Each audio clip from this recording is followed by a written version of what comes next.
इस फिल्म में एक ग्रुप ऑफ सोल्जर्स एक अनजान ग्रह पर फंस जाते हैं जहां कोई एक एक करके उनका शिकार करने लगता है। पर वो आखिर कौन है और इनका शिकार क्यों कर रहे हैं और क्या ग्रुप में से कोई जिंदा बचेगा? चलिए जानते हैं इस कहानी में। फिल्म की शुरुआत में एक सैनिक जिसका नाम रॉयस है वो तेज रफ्तार से आसमान से गिरता है, लेकिन कुछ ही देर में वो होश में आता है और अपने खतरनाक हाल को समझता है। वो अपने आप को संभालता है और पैराशूट खोल लेता है बिल्कुल समय पर और एक घने जंगल में लैंड करता है। गिरने की चोट से जख्मी वो जमीन से उठता है और आस-पास देखता है। तभी अचानक एक और आदमी उसके पास लैंड करता है जो एक मैक्सिकन असैसिन है जिसका नाम कुटियोलो है। वो रॉयस पर अपना हथियार तान देता है और तभी एक और आदमी उनके बीच गिरता है, लेकिन वो पहले ही मर चुका होता है क्योंकि उसका पैराशूट नहीं खुला था। अचानक कोई उन पर गोलियों की बारिश कर देता है। उसका नाम निकोलाई है। रॉयस छुपकर देख लेता है कि सिर्फ एक ही शूटर है, तो वो उसके पीछे से जाकर उसे कॉर्नर कर लेता है और कहता है कि वो गलत लोगों पर गोली चला रहा है। वो उससे पूछता है कि उसे क्या याद है। वो कहता है कि वो चेचनिया की वॉर में था जब एक रोशनी दिखी और फिर वो गिर रहा था। कुटियोलो कहता है कि उसके साथ भी कुछ ऐसा ही हुआ जब वो 12 मेक्सिको में था और वो समझने की कोशिश करते हैं कि आखिर उनके साथ क्या हुआ। उन्हें तब टेंशन होती है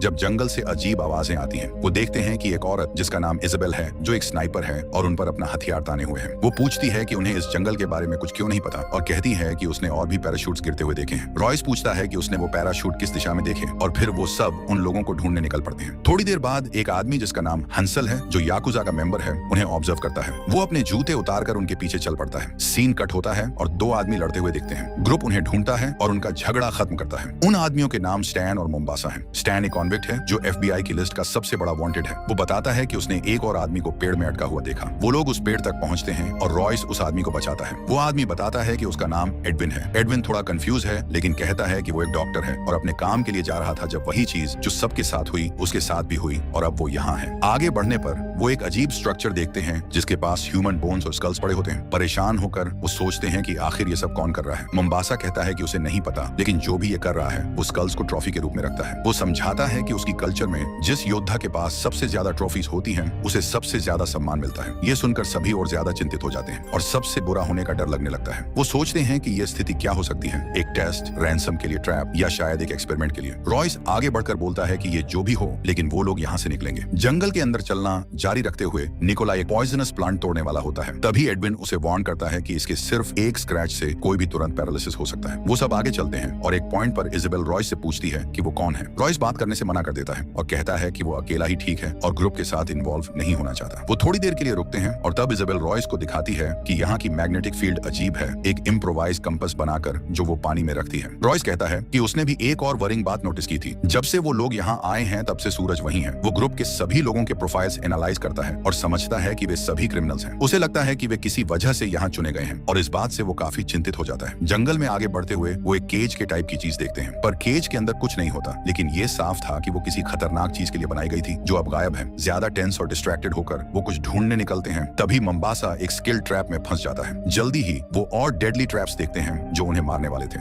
इजाबेल एक पिट में गिरने वाली होती है जो शार्प स्टेक्स से भरा होता है, लेकिन रॉयस उसे बचा लेता है। आगे उन्हें एक आदमी की बॉडी मिलती है और वे समझते हैं कि ये सारे ट्रैप्स उसी आदमी के थे। निकोलाई उस आदमी की बॉडी से एक बुक लेता है और उन्हें पता चलता है कि वो आदमी अमेरिकन स्पेशल फोर्सेस का था। उन्हें ये भी पता चलता है कि वो किसी चीज का शिकार कर रहा था। मोम्बासा एक पेड़ के आगे कुछ अजीब देखता है और महसूस करता है कि वहाँ कुछ है, लेकिन वो उसे साफ साफ देख नहीं पाता। तभी हम महसूस करते हैं कि कोई उन्हें इंफ्रारेड में देख रहा है, लेकिन वो इनविजिबल है। इजाबेल भी देखती है लेकिन उसे भी कुछ नजर नहीं आता। सीन कट होता है और वो लोग एक पहाड़ के किनारे तक पहुंचते हैं जहां वो आसमान में कुछ देखते हैं और हैरान हो जाते हैं। तब हमें एहसास होता है कि जो वो देख रहे थे वो कई करीबी प्लैनेट्स हैं। ये एक खूबसूरत लेकिन साथ ही डरावना नजारा है क्योंकि इससे साफ हो जाता है कि वे अब अर्थ पर नहीं है बल्कि किसी और ही प्लैनेट पर हैं। जंगल में वापस आने के बाद वे कुछ आवाजें सुनते हैं। स्टैन जो बहुत डरा हुआ था मोम्बासा से एक गन मांगता है, लेकिन मोम्बासा उसे तुरंत ओवरपावर कर देता है क्योंकि किसी को उस पर भरोसा नहीं था। तभी सबको कुछ सुनाई देता है जो लगता है कि उनकी तरफ आ रहा है और जल्दी ही हम कई डरावने क्रीचर्स को उनकी तरफ आते हुए देखते हैं। वो सब उन्हें शूट करते हैं और उड़ा देते हैं, लेकिन फिर और क्रीचर्स उनका पीछा करते हैं। एक क्रीचर स्टैन का पीछा करता है लेकिन मोम्बासा उसे बचा लेता है। एक एडविन का पीछा करता है लेकिन इजाबेल उसे बचा लेती है, लेकिन इजाबेल गिर जाती है और अपनी मौत को समझकर खुद को शूट करने के लिए तैयार होती है। तभी अचानक एक विसल की आवाज सुनाई देती है और क्रीचर्स वापस चले जाते हैं। रॉयस अपने अनुभव से समझता है कि वो लोग यहाँ शिकार के लिए लाए गए हैं और ये प्लैनेट एक तरह का हंटिंग रिजर्व है। तभी वह महसूस करता है कि ग्रुप का एक सदस्य मिसिंग है। तभी उन्हें मदद के लिए चिल्लाने की आवाज सुनाई देती है। वे उसे ढूंढने जाते हैं और उसे घास पर बैठे हुए पाते हैं। रॉयस समझ जाता है कि यह एक ट्रैप है और सभी को चेतावनी देता है कि उसके करीब न जाएं। जब उन्हें एहसास होता है कि वे उसके लिए कुछ और नहीं कर सकते और रिस्क लेना नहीं चाहते तो ग्रुप उसे वहीं छोड़कर आगे बढ़ जाता है। इजाबेल उसकी सफरिंग खत्म करने के लिए उसे शूट करती है, लेकिन जल्द ही वे समझते हैं कि वह पहले ही मर चुका था, क्योंकि उसकी मदद मांगने की आवाज इजाबेल के शूट करने के बाद भी सुनाई देती है। तब हम देखते हैं कि कोई उन्हें देख रहा है। वे आगे चलते रहते हैं। रॉयस रुकता है, सोचता है और एनालाइज करता है कि यह जंगल किसी का है जो इसे अच्छी तरह से जानता है और जो हंटिंग रूल्स को फॉलो करता है। रॉयस यह डिड्यूस करता है कि अगर वे भागेंगे तो निश्चित रूप से मारे जाएंगे, इसलिए वे तय करते हैं कि वे हंटर का पीछा करेंगे। वे उन क्रीचर्स के ट्रैक्स को फॉलो करते हैं जो पहले उन पर अटैक कर चुके थे। फिर वे एक कैंप साइट तक पहुंचते हैं जहां का एटमॉस्फेयर बेहद टेंस होता है। वहां वे डेड क्रीचर्स को लटका हुआ और ह्यूमन स्कल्स देखते हैं। वे बोन्स के बीच से गुजरते हुए वो एक प्रेडेटर को देखते हैं जो ट्रैप में था। जब वे उसके पास जाते हैं तो उन्हें पता चलता है कि वह प्रेडेटर अब भी जिंदा है। तभी अचानक कोई मोम्बासा पर अटैक करता है और उसे मार देता है, जिसके बाद एक शूट आउट शुरू होती है। जल्द ही पता चलता है कि ये प्रेडेटर्स वही हैं जो इनविजिबल हो सकते हैं और लेजर्स फायर करते हैं। ग्रुप भागता है और प्रेडेटर्स उनका पीछा करते हैं। वे एक रिवर में गिरकर किसी तरह बच निकलते हैं। सीन चेंज होता है और प्रेडेटर्स अपने असली रूप में आते हैं। इजाबेल रॉयस से सवाल करती है कि उसने प्रेडेटर्स के लिए उन्हें बेट की तरह इस्तेमाल किया। रॉयस समझाने की कोशिश करता है कि उसे यह समझना जरूरी था कि वे किस चीज से लड़ रहे हैं। इजाबेल जो कुछ देखा उससे परेशान होकर 1986 का एक इंसिडेंट याद करती है, जिसमें जंगल में भेजी गई बेस्ट सोल्जर्स की टीम में से सिर्फ एक ही बचा था। ये साल 1987 की अर्नोल्ड श्वार्ज़नेगर वाली प्रेडेटर फिल्म की बात कर रही है। किस किस को याद है कमेंट में जरूर बताना। उस सर्वाइवर की टेस्टिमोनी के अनुसार प्रेडेटर की कैरेक्टरिस्टिक्स वही थी जो वे अब देख चुके हैं: कैमोफ्लेज, इंफ्रारेड विजन और घातक अटैक्स। परेशान होकर ग्रुप एक प्लान बनाता है। वे तय करते हैं कि वे प्रेडेटर्स के उनके पास आने का इंतजार करेंगे ताकि उन्हें ट्रैप में फंसा सकें। जैसे ही ग्रुप अपनी योजना बना रहा होता है, उन्हें पास के पेड़ों से आवाजें सुनाई देती हैं। वे देखते हैं कि प्रेडेटर्स वहां मौजूद हैं, लेकिन वे हमला नहीं करते क्योंकि उन्होंने ग्रुप का प्लान समझ लिया था। रॉयस एक रिस्क लेता है और एडविन को चारे की तरह इस्तेमाल करता है ताकि प्रेडेटर्स का ध्यान उसकी ओर जाए। एडविन भागता है और जब एक प्रेडेटर उसे पकड़ने ही वाला होता है तो एक परफेक्ट शॉट से क्रीचर गिर जाता है, लेकिन वह क्रीचर प्रेडेटर नहीं था बल्कि एक अजीब सी चीज थी। जब इजाबेल को शॉट का क्रेडिट दिया जाता है तो वह कहती है कि उसने शॉट मिस किया था। यह सुनकर ग्रुप और ज्यादा डर जाता है और समझ नहीं पाता कि यह कौन हो सकता है। तभी उन्हें जंगल से और आवाजें सुनाई देती हैं। फिर एक इनविजिबल चीज धीरे धीरे विजिबल होने लगती है। वह रिवील करता है कि वह एक आदमी है जिसका नाम नोलैंड है। नोलैंड कहता है कि ग्रुप बहुत तेज आवाज करता है जिसे प्रेडेटर्स सुन सकते हैं। फिर वह उन्हें अपने साथ चलने को कहता है। वे एक बड़े शिप तक पहुंचते हैं और उसमें प्रवेश करते हैं। वहां उन्हें पता चलता है कि यह नोलैंड का हाइड आउट है। नोलैंड प्रेडेटर्स के बारे में बताता है कि बड़े प्रेडेटर्स छोटे प्रेडेटर्स का शिकार करते हैं। ये सब एक खेल की तरह होता है। ये प्रेडेटर्स हर कुछ समय बाद आते हैं, जैसे यह हंटिंग सीजन हो। वे लोगों को यहाँ सिर्फ शिकार के लिए गिराते हैं। रॉयस उससे पूछता है कि उन्हें कैसे मारा जा सकता है। नोलैंड एक वरीड एक्सप्रेशन के साथ कहता है, जिस तरह भी कर सको। वह यह भी बताता है कि उसने बहुत समय लगाकर रिजर्व के एज तक पहुंचने की कोशिश की, लेकिन यह रिजर्व कभी खत्म नहीं होता। नोलैंड यह भी रिवील करता है कि प्रेडेटर्स एक इनविजिबल शिप का इस्तेमाल करते हैं जो उनके हंटिंग कैंप से सिर्फ 30 मीटर दूर है। बातचीत के बाद ग्रुप आराम करता है। कुछ देर बाद उन्हें स्मोक का पता चलता है। वे देखते हैं कि नोलैंड किसी अजीब वजह से शिप के अंदर आग लगाकर स्मोक को ग्रुप की तरफ फैन कर रहा है, जिससे सब पैनिक कर जाते हैं। रॉयस एक ग्रेनेड फेंकता है जो शिप के बाहर एक्सप्लोड करता है और प्रेडेटर्स का ध्यान खींचता है। जब ग्रुप भागने की तैयारी कर रहा होता है तभी एक प्रेडेटर नोलैंड को कॉर्नर करके उसे मार देता है। प्रेडेटर ग्रुप के एग्जिट के पास आता है। वह डोर खोलने के बजाय एक ट्रेस छोड़ता है जो ग्रुप को एस्केप रूट दिखाता है। रॉयस और बाकी लोग कॉरिडोर से भागना शुरू करते हैं। एडविन केयरलेसनेस की वजह से बाकी ग्रुप से अलग हो जाता है और अकेले शिकार बन जाता है। फ्लेयर का इस्तेमाल करके वह एक ओपनिंग ढूंढता है जो ग्रुप के कॉरिडोर की तरफ जाती है। वह ग्रुप को देखता है और उनसे मदद मांगता है, लेकिन ग्रुप उसे बचाना रिस्की समझकर उसे वहीं छोड़कर चला जाता है। तभी एडविन के पास एक इनविजिबल प्रीडेटर आता है। जब प्रीडेटर एडविन को मारने वाला होता है तभी निकोलाई आकर उसे बचा लेता है, लेकिन आगे जाकर निकोलाई फंस जाता है और प्रीडेटर उसे पकड़ लेता है। निकोलाई अपनी जान देकर बाकी ग्रुप को एस्केप का टाइम देता है। शिप के बाहर जब ग्रुप को लगता है कि सब खत्म हो गया, तभी स्टेन एक प्रीडेटर के अटैक का शिकार होता है। घायल होने के बावजूद वो प्रीडेटर से लड़ता है, लेकिन प्रीडेटर स्टेन को ब्रूटली मार देता है। ग्रुप भागता है और प्रीडेटर उनका पीछा करता है। जब वो शिप की तरफ जा रहे होते हैं तब हांजो डिसाइड करता है कि वो वहीं रुककर प्रीडेटर का मुकाबला करेगा ताकि बाकी लोगों को वक्त मिल सके। प्रीडेटर हांजो के सामने आता है और दोनों की लड़ाई शुरू होती है। हांजो प्रीडेटर को मार देता है, लेकिन खुद भी इंजरीज की वजह से मारा जाता है। इसी बीच रॉयस, इसाबेल और एडविन भागते रहते हैं जब एडविन एक ट्रैप का शिकार हो जाता है और इंजर्ड हो जाता है। रॉयस और इसाबेल उसे वहां छोड़ने के बारे में आर्ग्यू करते हैं, लेकिन इसाबेल डिसाइड करती है कि वो उसके साथ रुककर उसकी मदद करेगी। इसलिए रॉयस उन्हें छोड़कर प्रीडेटर कैंप की तरफ चला जाता है। वहां वो एक बंधे हुए प्रीडेटर का सामना करता है और उससे कहता है कि वो प्लेनेट से निकलना चाहता है और प्रीडेटर की मदद चाहिए। इसके बदले में वो उसे आजाद करेगा। रॉयस प्रीडेटर को फ्री कर देता है। आजाद होने के बाद प्रीडेटर उसका गला पकड़ लेता है, लेकिन कुछ देर बाद वो उसे छोड़ देता है और अपना आर्मर पहन लेता है और बाकी प्रीडेटर्स की तरह शक्तिशाली बन जाता है। प्रीडेटर रॉयस को अपनी शिप दिखाता है। इसी बीच प्रीडेटर्स एडविन और इसाबेल को पकड़कर अपने कैंप लाते हैं और एक पिट में डाल देते हैं। तभी दो राइवल प्रीडेटर्स एक दूसरे का सामना करते हैं और इम्प्रेशनमेंट की वजह से कमजोर प्रीडेटर मारा जाता है। प्रीडेटर को लगता है कि रॉयस शिप लेकर निकल गया, इसीलिए वो अपने रिस्ट डिवाइस से शिप को डिस्ट्रॉय कर देता है। पिट में बंद इसाबेल को एडविन झड़ दे देता है और रिवील करता है कि वो खुद एक किलर है और इसी वजह से प्रीडेटर्स ने उसे सिलेक्ट किया। एडविन बताता है कि अर्थ पर उसे एक मॉन्स्टर माना जाता है, लेकिन प्रीडेटर्स के लिए वो एक नॉर्मल शिकार है। फिर वो इसाबेल को मारने ही वाला होता है, तभी रॉयस वहां पहुंचता है जो शिप में कभी गया ही नहीं था। रॉयस एडविन का नाटक समझ जाता है और उसे मार डालता है। रॉयस एडविन की बॉडी को प्रीडेटर के लिए बाइट के तौर पर सेट करता है। जब प्रीडेटर आता है और एडविन को स्टैब करता है तभी कई सारे ग्रेनेड्स एक्सप्लोड हो जाते हैं, लेकिन प्रीडेटर को कुछ नहीं होता। रॉयस प्रीडेटर को इंफ्रारेड विजन से कंफ्यूज करने के लिए आग का इस्तेमाल करता है और उस पर कई बार हमला करता है, लेकिन प्रीडेटर रॉयस को पकड़ लेता है। तभी इसाबेल होश में आती है और प्रीडेटर पर फायर करती है। मौका देखकर रॉयस उठकर प्रीडेटर की कुल्हाड़ी ले लेता है और आखिरकार उसे मार देता है। फिल्म के अंत में रॉयस और इसाबेल सुबह आसमान में नए पैराशूट्स गिरते हुए देखते हैं। मतलब अब यह सब फिर से शुरू होने वाला है जो इनके साथ हुआ है और यहीं पर यह मूवी खत्म हो जाती है।